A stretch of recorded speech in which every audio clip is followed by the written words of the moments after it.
Well, hi there. Today we're going to take a look at one of the more fascinating vehicles in the Imperial lineup.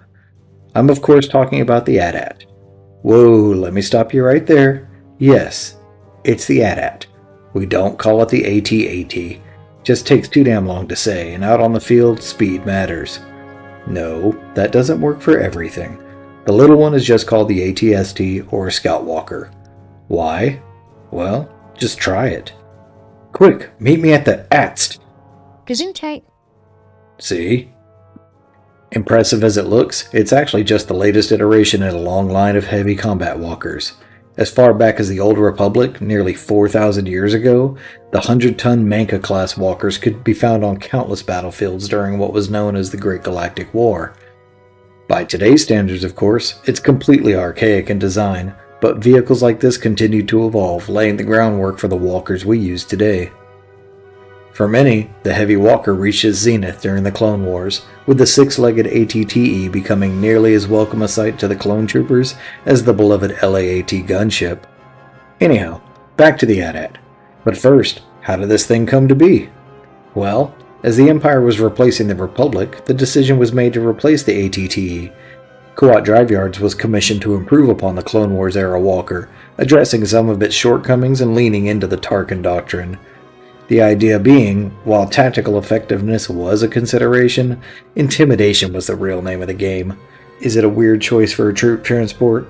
Yeah, it is. But the sight of this beast lumbering over the horizon scares the ever-loving shit out of even the most hardened rebel fighters. That's not to say it only looks scary. In some ways, it really does improve upon the AT-TE, like the fact that it can make deep water crossings without breaking a sweat. But stabbing fear into the enemy's hearts is clearly becoming a design priority. So much so, in fact, that the prototype was actually taller and longer than the current design. The first batch to lumber out into service was 31 meters long and nearly 27 meters tall. In an unusual moment of clarity, Command realized they'd gone too far and scaled it back a bit. This was done to improve stability and reduce the maintenance requirements. Many of the early models are still in service, though they've wisely been relegated to Empire Day parades and peacekeeping roles in low-threat areas of the galaxy. The current AT-AT is a relatively more reasonable 20 meters long and 22.5 meters tall. Overall specs, again, she's 20 meters long, 22.5 high. While slower than ideal, it is kind of impressive that this thing can actually cover flat ground at 60 kilometers an hour. Slow?